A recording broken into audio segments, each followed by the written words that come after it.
Hello, I'm Peter Clotte in for Esther Githui Erward. Welcome to Africa 54. Here's what's coming up. G7 leaders tackle migration on the second day of their summit, one day after boosting support for Ukraine's fight against Russia and the need for a ceasefire in Gaza. South Africa's parliament appears set to re-elect Cyril Ramaphosa for a second term in parliament after the nation's second biggest party says it will support him for president. All this and much more coming up on today's Africa 54.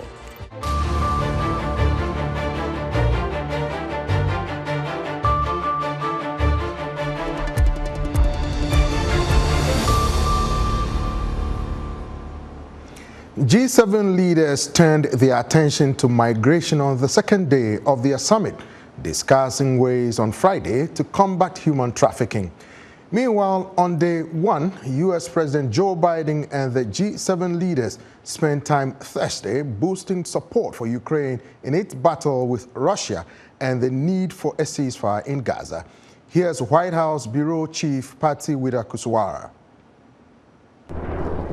G7 leaders wrapped their first day of meetings with a skydiving demonstration, following a day of discussions on global challenges, including the wars in the Middle East and Europe. Ukraine received special focus. U.S. President Joe Biden signed a bilateral security deal with Ukrainian President Volodymyr Zelensky. The steps we're going to take to make sure that Ukraine has victory and that Russia does not prevail is continued support. G7 leaders agreed to Biden's plan to lend $50 billion to Ukraine to be paid back using the estimated $3 billion a year in interest income from $280 billion in immobilized Russian assets. The finance ministers are now going through the details, for example, topics of backstops that are necessary, and clarify this as soon as possible. U.S. officials say they expect a clear framework by the summit's end. President Volodymyr Zelensky voiced concern about Western staying power in support of Ukraine, but said he was grateful for the security deal. The issue of NATO is covered through the text of the agreement. It states that America supports Ukraine's future membership in NATO and recognizes that our security agreement is a breach to Ukraine's membership in NATO. Earlier this week, the U.S. slapped fresh sanctions on those helping Moscow's military-industrial base, including China-based companies selling semiconductors to Russia. The war in Gaza is also a focus. Will a ceasefire happen soon? Biden said he was not confident. The biggest hang-up so far is Hamas refusing to sign on, even though they have submitted something similar. Whether it had now to come to fruition remains to be seen. We're going to continue to push. Seeking to stem the tide of African migrants coming to Europe through Italy, summit host Italian Prime Minister Giorgia Meloni has made migration and investment in Africa key themes of her G7 presidency. Italy has put at the center of its presidency the question of migration and the role, ever more worrisome, that the trafficking organizations are taking, obviously exploiting the desperation. Meloni's push for Africa is in line with G7's Partnership for Global Infrastructure and Investment, PGI. The goal, to mobilize $600 billion in private infrastructure funding by 2027 as an alternative to the Chinese Belt and Road Initiative. Meetings will continue Friday with a focus on confronting Chinese overcapacity and on debt relief for low and middle-income countries, and a session on AI ethics featuring Pope Francis. Patsy Widakuswara, Viewing News, Borgo Ignazia, Italy. Sudan's army says it has killed Ali Yaqub Gibril, a senior commander for the paramilitary rapid support forces, during a battle in the besieged North Darfur city of Al Fashir on Friday. Yaqub was killed as an RSF attack was thwarted early Friday by its troops and allied joint forces fighting alongside it, a reference to non-Arab former rebel groups from Darfur that are aligned with the army, according to the army. South Africa's newly elected parliament has agreed to form a government of national unity for the country with three other parties, including its largest rival, the pro-business Democratic Alliance, or the DA. The South Africa Broadcasting Corporation says the unity government will include the African National Congress, the Democratic Alliance, the socially conservative Inkatha Freedom Party, and the right-wing Patriotic Alliance. The DA will get the post of Deputy Speaker of the National Assembly. President Cyril Ramaphosa, the ANC leader, is expected to win a new term in office under the terms of the agreement, with the three other parties voting for him, according to a report on the Times Live News website. As we continue our coverage of the changes in South Africa's government, VOA's Paul Indiho spoke to Ricky Munkonza, a political analyst and professor at Tshwane University of Technology in South Africa. Quite exciting times in South African politics. As you have rightly pointed out, it's the first time that the ANC has failed to gain outright majority in terms of the national elections, provincial elections. They won 5 provinces and could not get outright win in 4 provinces. About coalition government, we see, parties beginning to, define their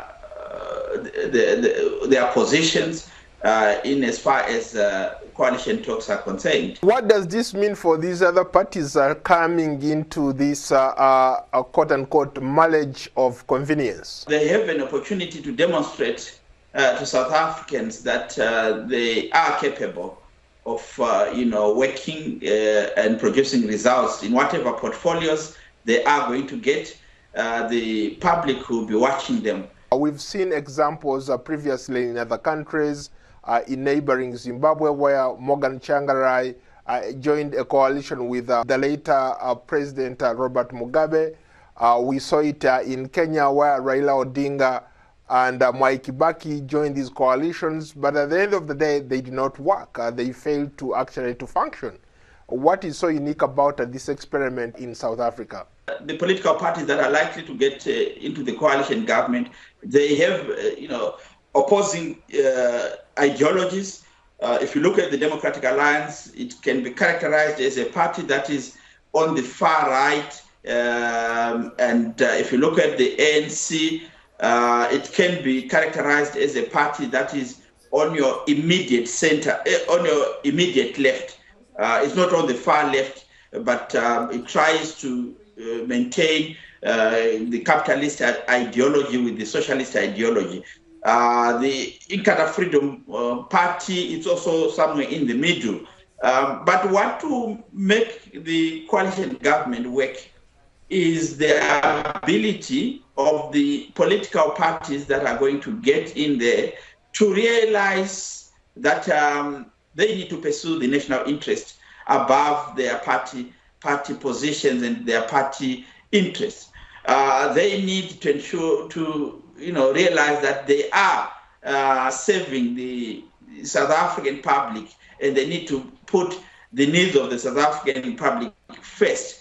They also need to ensure that they act in a manner that builds trust with other parties that are part of the coalition government, because that's where the problem has been with other coalition governments that you have mentioned, the Zimbabwe, the Kenyan case studies. The issues to do with trust, issues to do with political players acting in their selfish interest or in the interest of their party. So I hope that the players that are going to get into the coalition government in South Africa are going to act in a manner that is above board, in a manner that puts South Africa first. That was Ricky Munkonza, political analyst and professor at Tshwane University of Technology in South Africa, speaking to VOA's Paul Indiho. Nigeria's foreign minister says that his government is advocating for the extension of the African Growth and Opportunity Act, or AGOA, a law that provides eligible sub-Saharan African countries with duty-free access to the U.S. market. In a wide-ranging interview with VOA's Jackson Mvunganyi, Yusuf Tugar said the decision by the Economic Community of West African State of ECOWAS to lift sanctions on Niger was done in the interest of citizens who were suffering due to the blockade. There are several issues that arose from that, including, of course, AGOA, which affects the whole of Africa, the African Growth Opportunities Act. We are seeking to see it extended by the United States, Congress, because it is useful to both the continent of Africa and the U.S. It's useful to their economies. So another issue that comes to mind when we talk about security in the region is some of the, the transfers of power. We've seen some of the coup d'etats in countries like Niger, Burkina Faso. What is Nigeria's stand? I don't know whether you still have the chairmanship of ECOWAS. What is your stand on what is happening in these countries? We still have the chairmanship of ECOWAS. ECOWAS has removed the sanctions that it imposed on those countries. ECOWAS has its door open to them to remain in ECOWAS, and even exiting ECOWAS, even after a pronouncement, the reality on the ground takes much more, because, for instance, we all have one common ECOWAS passport. So there will be a need to print new passports. There are communities in the millions living in each other's countries. So the status of those communities would have to be defined. They may have to require new passports, new identity, residency, and so on and so forth. So it's a process. With the CFA, there's even the issue of currency. So it comes with a lot of things that require a considerable period of time to become a reality. Our hope is that it will not become a reality and that they will remain in the ECOWAS fold. We consider them our brothers and our sisters. And we will continue to make engage with them. To engage with them, that they remain. But the choice is, of course, up to them. They're sovereign entities. They decide what they want to do. But obviously that was not the reaction, the initial reaction when we saw some of these coup d'etats. Nigeria, as a regional leader in the beginning, was very critical of that. Yes, Nigeria and ECOWAS imposed sanctions. We realized that the sanctions were not yielding the desired effect, which was the whole idea of the sanctions was not to punish the people. And ECOWAS is about the community. That's why in the name, it's eponymous. It's economic community of West African states. So we put the community, put the people first, not the and decided, okay, they may have a style of government that is not acceptable to ECOWAS, and that those countries signed an agreement saying that they will not have. But we put the people first. The people were suffering. The sanctions were hitting the people. There was Lent, there was fasting, and as a result of that, the leaders of ECOWAS decided, let's remove the sanctions. And if the sanctions were becoming the legitimating factor for those regimes, then the sanctions are no longer there. Now it's between them and their people. It's up to them to deliver for their people if they can. That was Nigeria's Foreign Minister Yusuf Tugar speaking with VOA's Jackson Mvunganyi. You can hear more of the conversation by visiting our website at voaafrica.com/upfront.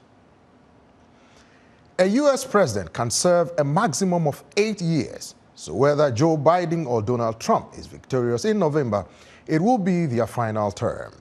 Trump, however, is musing about a possible third term. From Washington, VOA's chief national correspondent Steve Herman explains.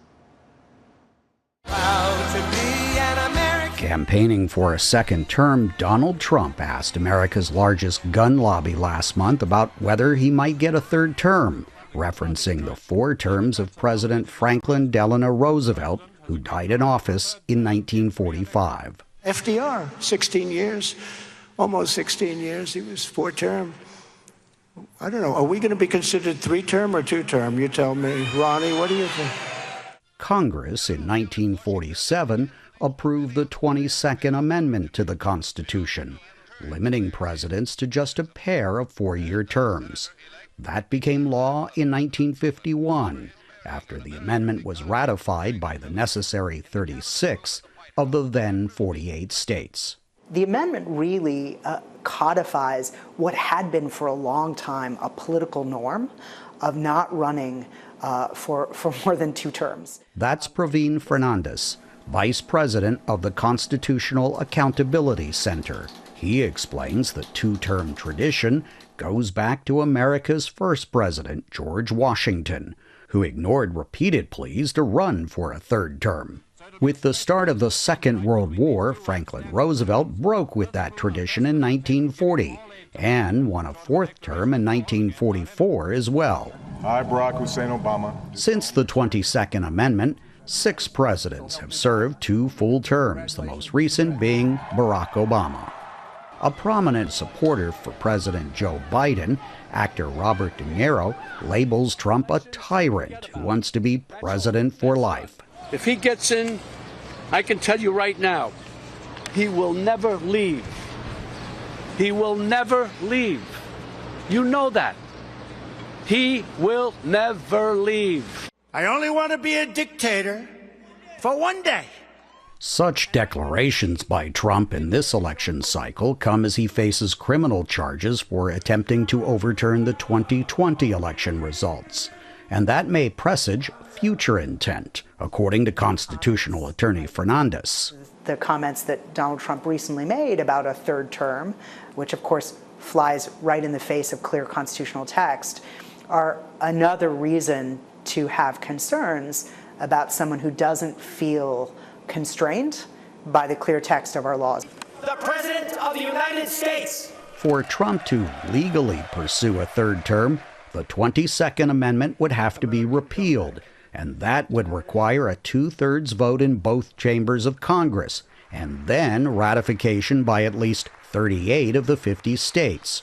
Or 34 states could call a constitutional convention, and any action they approve would have to be ratified by 38 states. Only once in American history has a constitutional amendment been repealed.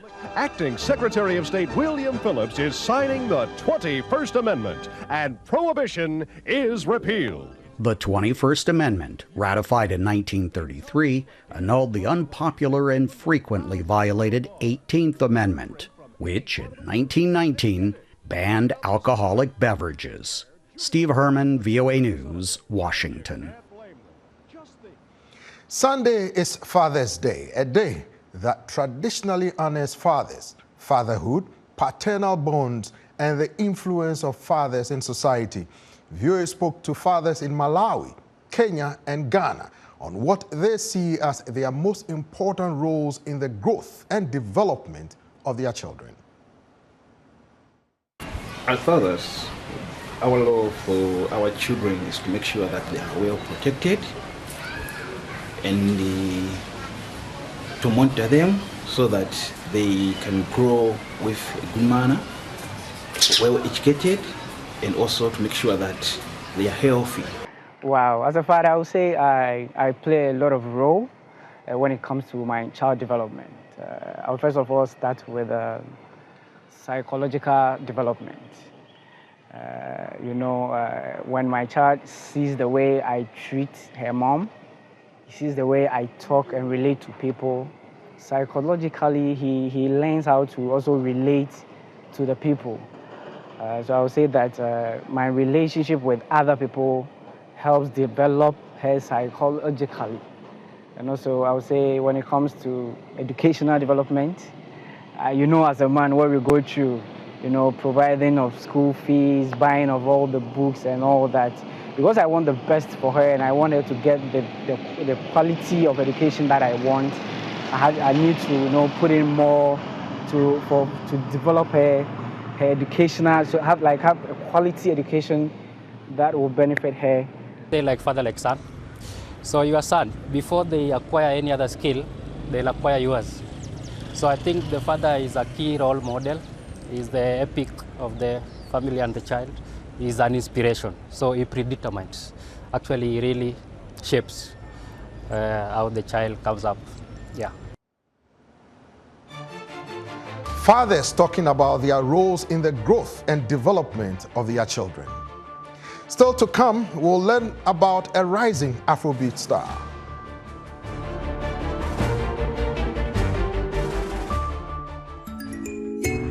Do you feel stressed about work, school, or relationship? Well, dancing might be your best bet. It does not only relieve stress, but the physical, mental, and emotional health benefits of movements associated with dance are endless. On this week's edition of Our Voices, we will explore the incredible benefits of dance while discovering some dance techniques. Join the conversation each week right here on Our Voices.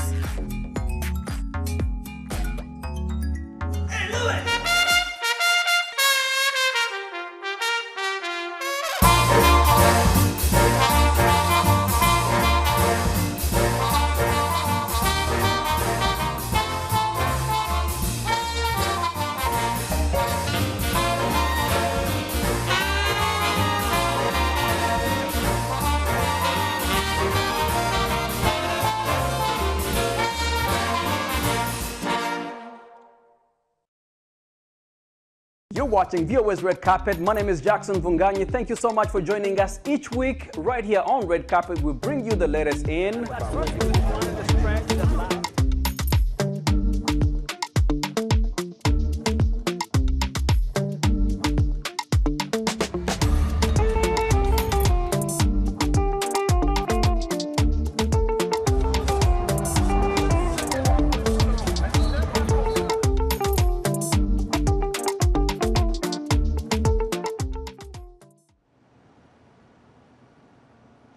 In other news, the lawyer representing Niger's deposed former democratically elected President Mohamed Bazoum says the country's highest court has removed his immunity.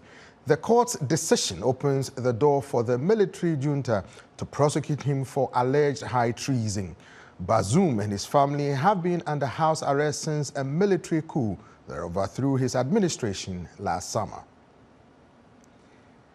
South African health authorities say 2 people have died after contracting monkeypox. 6 recent cases of the viral infection have been confirmed in the country, all among men in their 30s. Officials say the 2 deaths are among the 6 cases.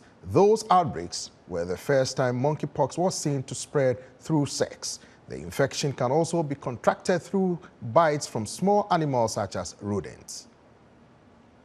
And authorities in Eastern Democratic Republic of Congo's Beni region say an overnight attack being blamed on Islamic State-linked rebels has left dozens of people dead. A local official says that 42 bodies have been found. That brings the total to nearly 150 people killed since the start of the month by rebels of the Allied Democratic Forces, according to data from local authorities and civil groups. As Afrobeat music gains international global popularity and influence, it is also attracting more young talent who are gaining visibility on the international stage. Born and raised in Benin City, 17-year-old Qing Madi is said to be one of the most dynamic upcoming artists that represent the future of the popular genre.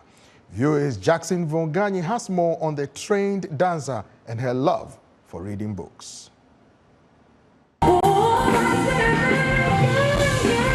Chimamanda Pearl Chukwuma, also known by her stage name Qing Madi, is a native of Benin City in Nigeria.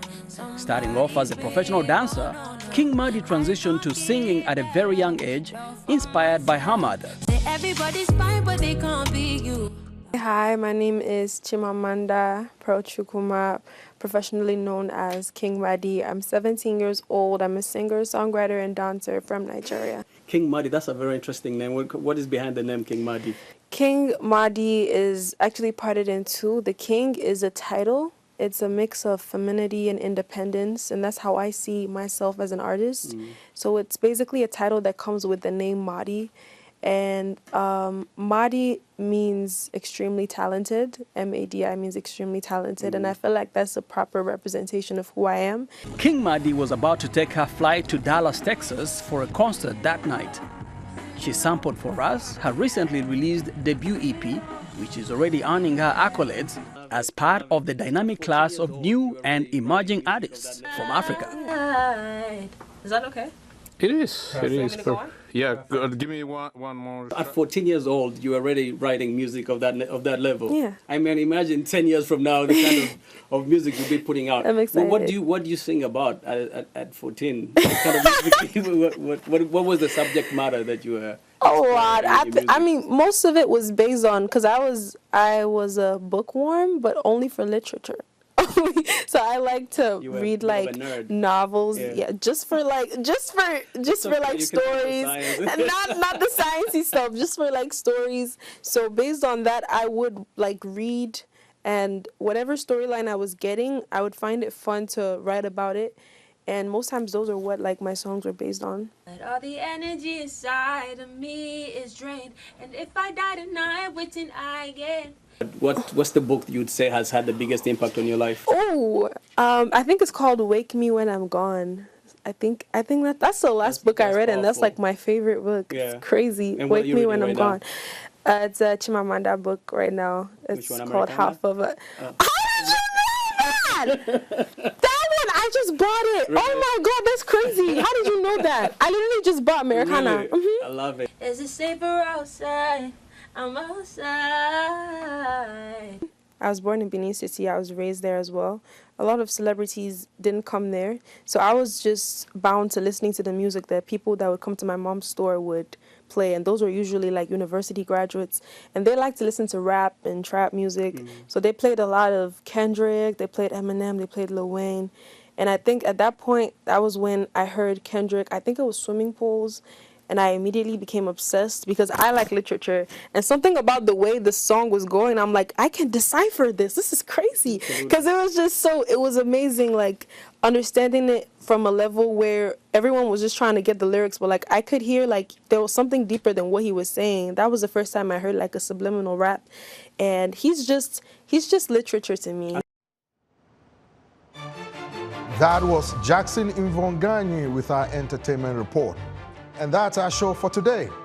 Be sure to watch Africa 54 on our website at voaafrica.com. From all of us here in Washington, have a great weekend.